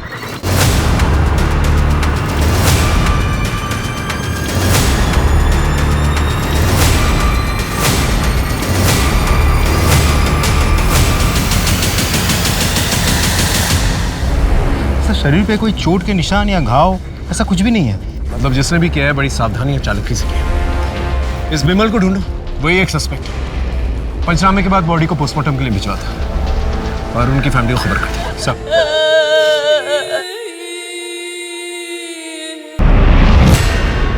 सर, बिमल का पता चल गया। कहाँ पर है? एक लॉज में छिपा बैठा है। लेकर आओ। तूने ही अरुण को मारा ना? मैंने अरुण को नहीं मारा सर। उसने तेरा मजाक उड़ाया था, तूने उस पर हाथ उठाया और मौका मिलते ही तूने उसका मर्डर भी कर दिया। मैं उस झगड़े को कब का भूल गया हूँ सर। तो फिर शहर छोड़ के क्यों भागा था? लॉज में क्यों छुपा हुआ था? सर, मैं कर्जे में डूबा हुआ हूँ। साहूकार मुझे ढूंढ रहे थे, इसलिए घर छोड़ के यहाँ लॉज में रह रहा हूँ। सारे मोटिव्स तेरे पास ही हैं अरुण को मारने के लिए, और कोई नहीं मारना चाहता था उसे? है सर। कौन? अरुण की बीवी शीतल। क्या? हाँ सर। वो अरुण को क्यों मारना चाहेगी? सर, अरुण ने मुझे खुद बताया था, जब भी वो अपनी पत्नी के करीब जाता था वो इसकी बेइज्जती करती थी, कहती थी बदबू आ रही है। सर, यहाँ तक कि वो उल्टी भी कर देती थी। सर, विमल ने शीतल के बारे में जो कुछ भी कहा, शीतल ने या अरुण की माँ ने कभी भी ऐसा कुछ नहीं बताया हमें। एक पत्नी अपने पति को इसलिए मार देती है क्योंकि उससे बदबू आती है। ये बात कुछ हजम नहीं हो रही। जरूर कोई और वजह है जो घर वाले भी हमसे छुपा रहे हैं। ये शीतल और अखिल के रिलेशनशिप के बारे में कुछ पता चला? इसे पता लगाने की कोशिश कर रहे हैं, थोड़ा सा समय लगेगा।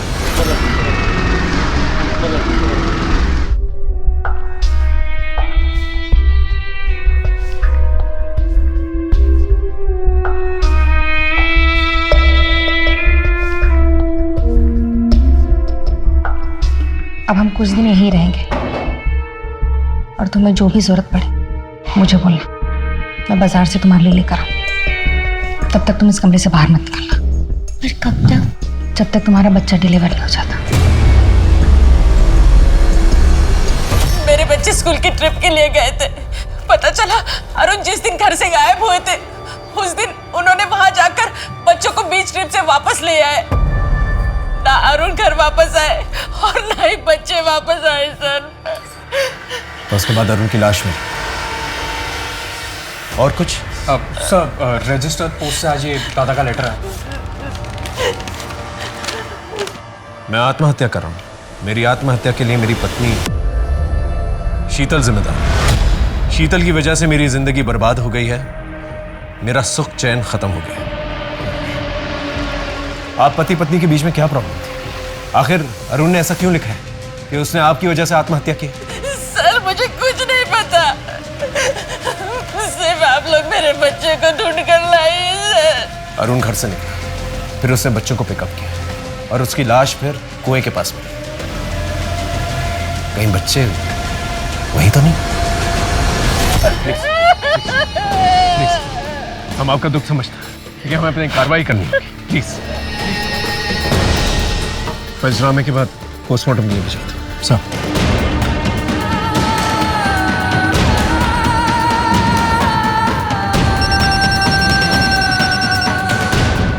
हाँ बोलो। क्या? भाभी प्लीज दरवाजा खोलिए। भाभी दरवाजा खोलो बेटा। सर भाभी ने खुद को कमरे में बंद कर दिया है। देखिए दरवाजा खोलिए प्लीज। दरवाजा खोलो। सर। शीतल की हालत देख के ही पता चलता था कि उस पे क्या बीत रही होगी। उसने बचपन में माँ बाप और अब पति और बच्चे खोए थे। करीबी लोगों की मौत का साया उस पे मंडराता रहा। वो जिस सदमे से गुजर रही थी उसे सहना सबके बस की बात नहीं थी। पर कठिनाइयों और हादसे में तपी शीतल जैसी महिला ने आत्महत्या करने की कोशिश की तो पुलिस भी समझ गई कि कुछ और भी राज हैं जो शीतल को जिंदगी से मौत की कगार तक ले आए हैं। वो ऐसे कौन से राज थे जिनके खुल जाने से सबको सदमा लगने वाला था? ऐसी कौन सी बात सामने आने वाली थी जिससे तहकीकात की दशा और दिशा बदलने वाली थी? अब हाँ सर, घर की तलाशी लेनी है। जी प्लीज। विनोद चेक करो।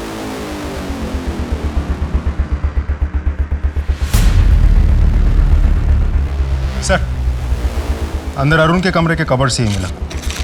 ये देखिए।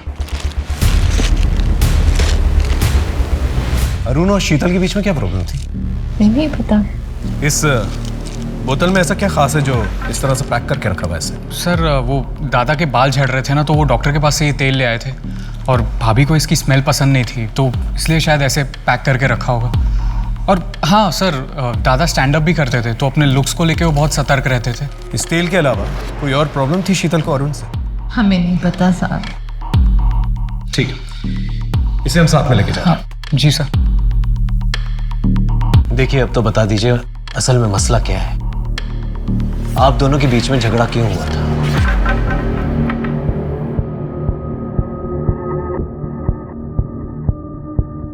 ये तेल हमें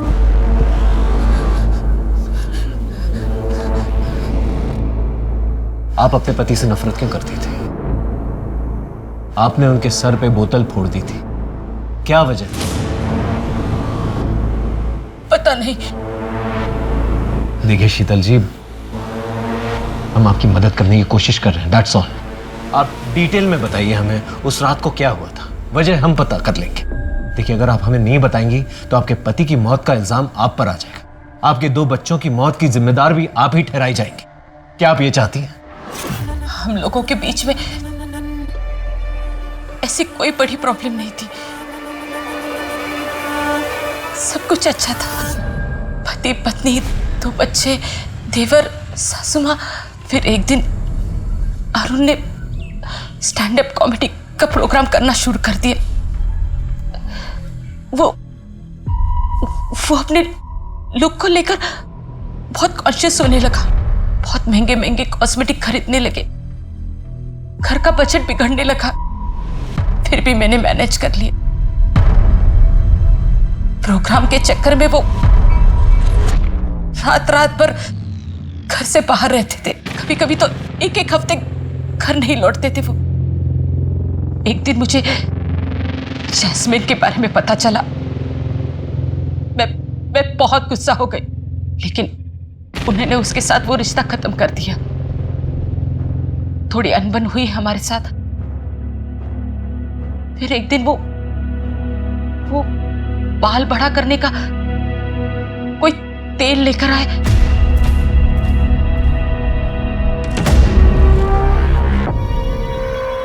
अरुण, कितनी बदबू आ रही है, मत लगाइए ये तेल। मेडिसिन है शीतल, देखना जहाँ जहाँ से मेरे बाल झड़ गए ना, सारे के सारे वापस आ जाएंगे। प्लीज मत लगाओ, बहुत गंदी बदबू आ रही है।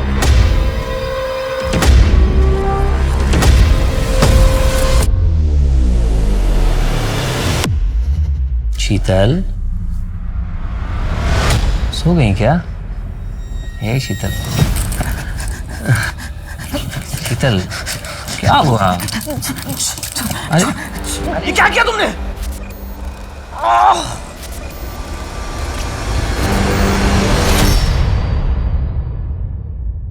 Arun, I am sorry.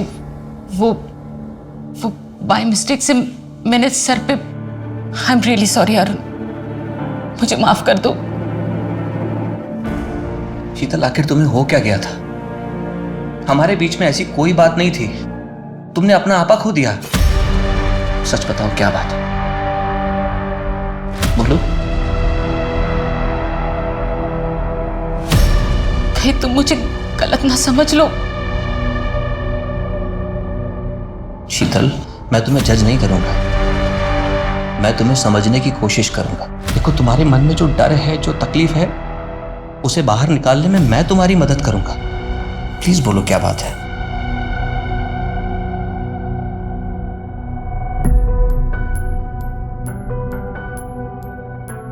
मैं 13 साल की उम्र में ही मां बन गई थी।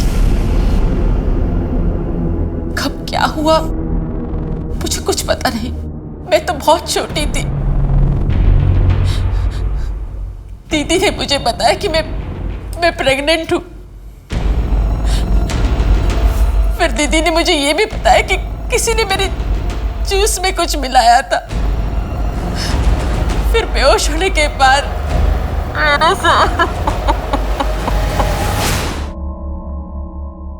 अरुण, आज आपने हौसला दिया तो अरुण, आपने मुझसे वादा किया था कि आप मेरा साथ देंगे। अरुण,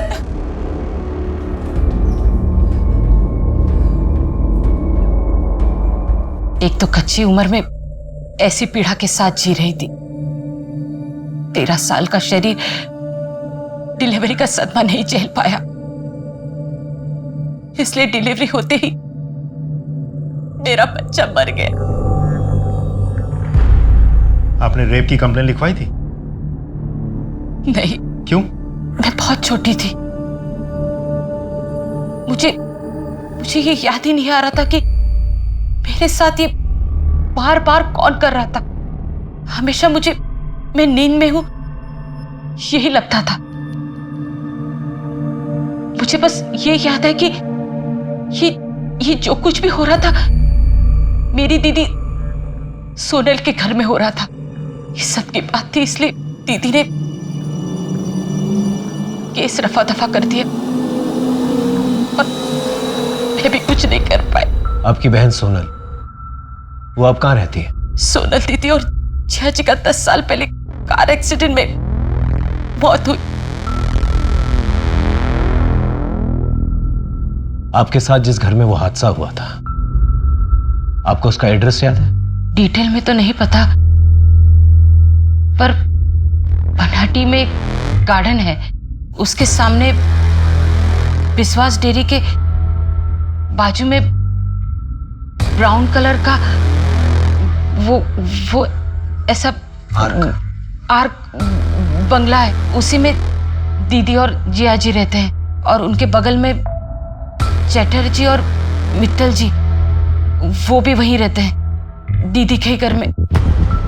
शीतल की कहानी सुन के ये केस और भी ज़्यादा कॉम्प्लिकेटेड हो गया है।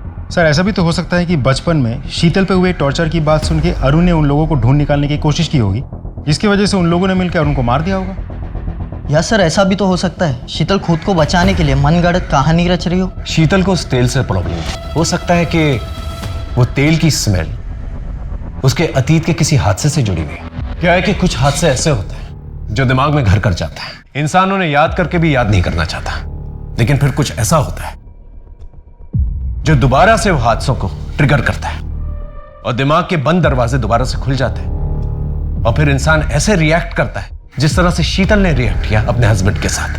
लेकिन अगर शीतल झूठ बोल रही तो उसने कमाल की कहानी रची है और अपने ही हस्बैंड और बच्चों को मार दिया। वो ऐसा करेगी क्यों? एक काम करते हैं, शीतल ने जो पुराना एड्रेस दिया है ना अपना, वहां चल के पूछताछ करते हैं, देखते हैं क्या क्लू मिलता है। Excuse me sir. हेलो, हाँ ओके सर, पोस्टमार्टम रिपोर्ट आ गई है। बच्चों की बॉडीज में सेडेटिव्स मिले हैं। इसका मतलब नींद की गोलियां देकर बच्चों को मारा गया है। सोनी, 10 साल पहले जो हुआ उसे भूल जाओ। सारे मर्द एक जैसे नहीं होते, कुछ अच्छे भी होते हैं। ये देखो, मैंने तुम्हारे लिए एक अच्छा सा लड़का देखा है, तुम इससे शादी कर लो, ये तुम्हें बहुत खुश रखेगा। अरे ज़्यादा सोचो मत, मैंने हाँ कह दी है, बस 15 दिन में शादी होने वाली है। मैं चलती हूँ, मुझे बहुत तैयारियां करनी है।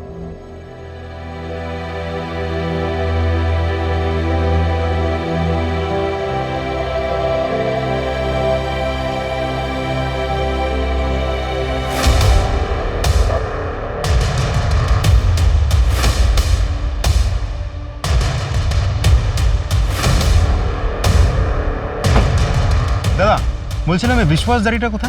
विश्वास डेरी सर, यहाँ तो कोई विश्वास डेरी नहीं। हाँ, गिरधर डेरी है आगे।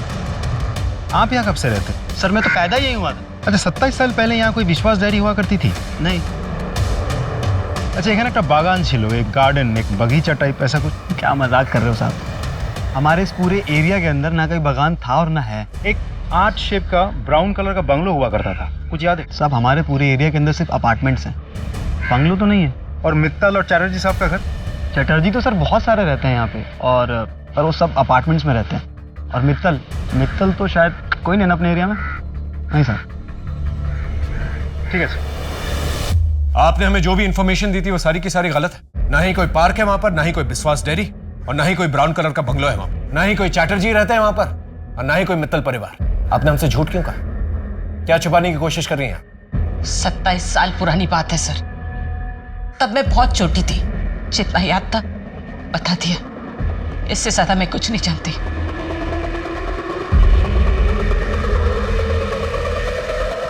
सर, ये औरत सिर्फ घुमा फिरा के बात कर रही है, देख लीजिएगा फिर से कोई नाटक करेगी। इसकी सास से पता करो इसका रिश्ता किसके जरिए आया था, हो सकता है कोई क्लू मिल जाए। Right sir. गिरीश जी, कुछ तो याद होगा आपको। शीतल की बहन और मैं हम साथ में काम करते थे। शीतल की बहन की और मेरी कभी ज्यादा बात नहीं होती थी, लेकिन एक दिन अचानक वो जॉब छोड़कर चली गई थी। उसके कई सालों के बाद वो मुझे एक दुकान में मिली थी, तब मेरी उससे कुछ बात हुई थी। तब उसने बताया कि वो शीतल की शादी करने वाली है। मैंने भी उसको बताया कि मेरी नज़र में कुछ लड़के हैं, उनमें से एक लड़के अरुण के साथ उसकी शादी हो गई थी। उसके बाद हमारी मुलाकात नहीं हुई। ये शीतल और उसके पति, ये दोनों कहाँ रहते थे? ये दोनों अग्रपाड़ा में रहते थे।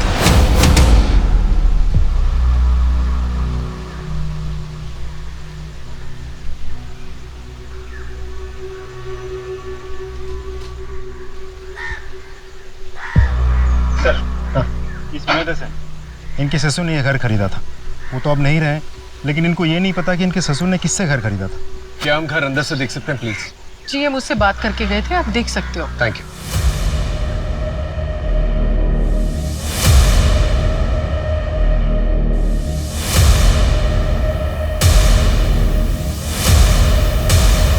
याद आ रहा है घर देख के? हाँ, मैं यहाँ 5 साल रही हूँ। मेरे ज्यादा दोस्त नहीं थे, तो मैं ज्यादा से ज्यादा मैं घर पर ही रहती थी। अब याद आए, उसने मेरे दीदी और जिया जी की एनिवर्सरी थी।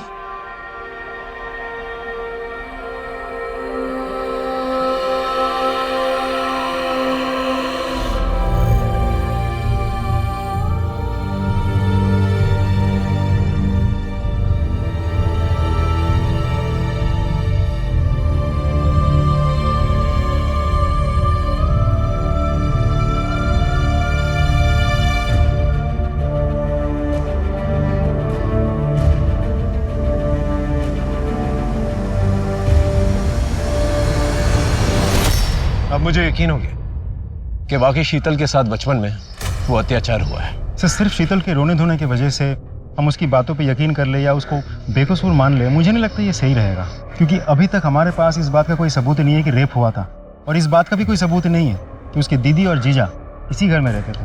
ठीक है, आस पड़ोस में पूछताछ करते हैं उस पुराने हादसे के बारे में, देखते हैं क्या निकल के आता। मैम 27 साल पहले यहाँ पास में एक परिवार रहता था, पति पत्नी और 10-12 साल की एक बच्ची थी उनकी। कुछ याद है आपको उनके साथ क्या हुआ, कहाँ गए वो लोग? 27 साल पहले? जी। सोनल और प्रताप? जी, सोनल और साथ में उसकी बहन शीतल। शीतल नहीं, सोनी नाम था उसका। बहुत ही प्यारी बच्ची थी। फिर पता नहीं अचानक एक दिन तीनों घर बार छोड़ के कहीं चले गए। पता नहीं क्या हुआ था। कोई कहता है सोनी बीमार थी, कोई कहता है सोनी की कोई और समस्या थी। मैंने डॉक्टर बासु को पूछा भी था। डॉक्टर बासु? हाँ, पर उन्होंने कुछ बताया नहीं। हमारे फैमिली डॉक्टर है।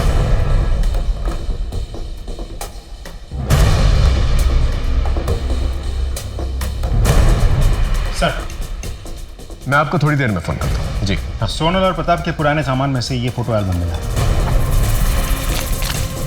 फोटोज को अच्छी तरह से चेक करो। 27 साल पुरानी बात है, मतलब 1993। हो सकता है कोई क्लू मिल जाए। और सोनल और प्रताप के सोशल अकाउंट्स भी चेक करें। Right sir.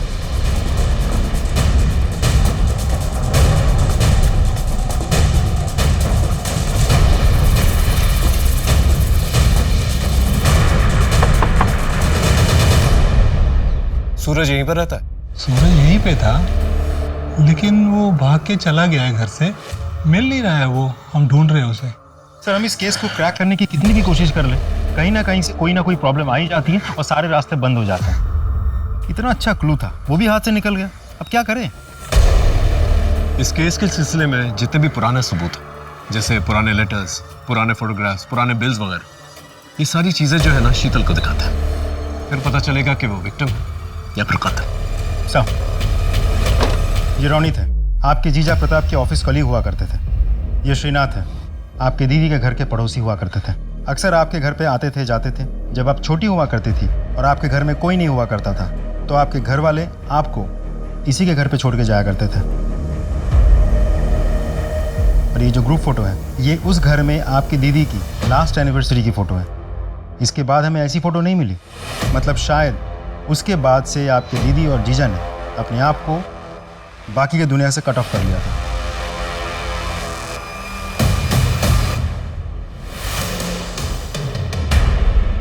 ऐसा क्या था इस फोटोग्राफ के अंदर जिसे देखकर शीतल ने इस तरह से रिएक्ट किया? Sir, sketch artist.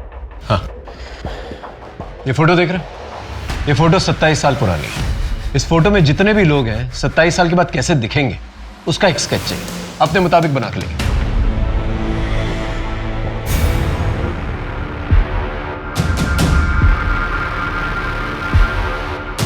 इन सारे स्केचेस को आसपास के पुलिस स्टेशन में भिजवा दी? जी सर, और हमारी एक टीम इन सारे स्केचेस को सबको दिखा के पूछताछ भी कर रही है।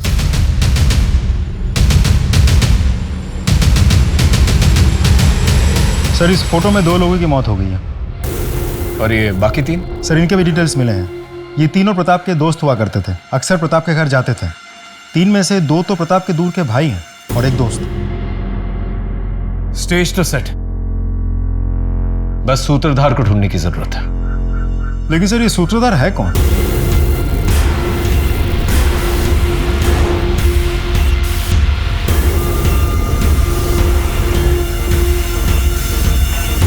आप लोग सोनल और प्रताप को जानते थे? हाँ, वो हमारे बहुत अच्छे दोस्त थे।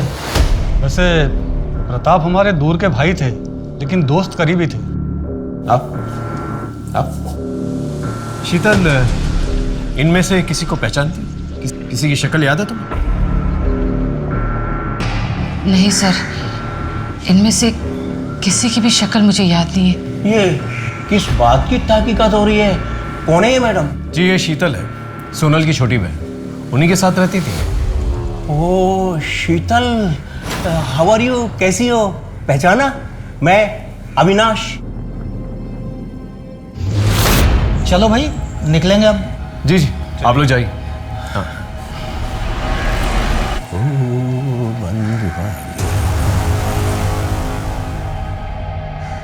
एक मिनट प्लीज वापस आइए, एक मिनट। इस बॉक्स में कुछ कॉस्मेटिक्स, जो भी कॉस्मेटिक्स आप लोग डेली यूज करते हैं उन्हें चूज कर लीजिए।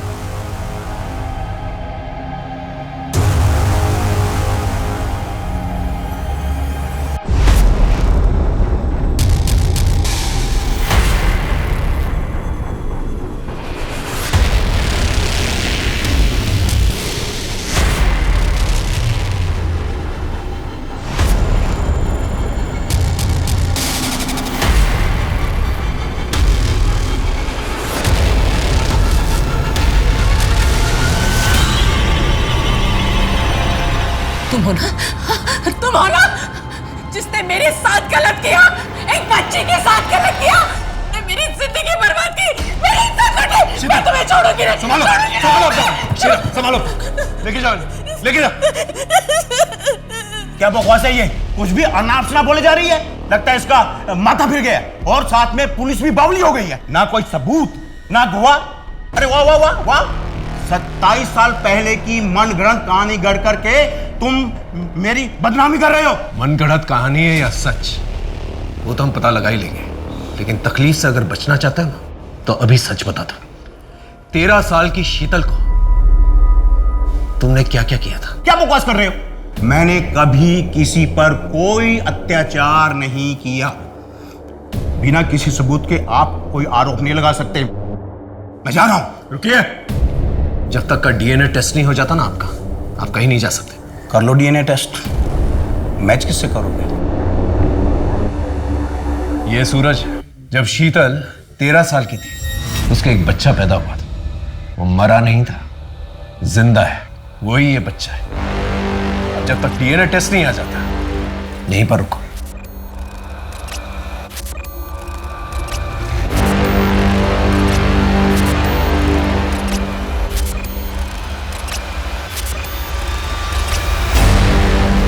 तुम्हारा डीएनए और सूरज का डीएनए मैच करता है। अब सीधे से सच बोलेगा या मार खा के बोलेगा? बोल। बताता हूं। ये हैप्पी एनिवर्सरी।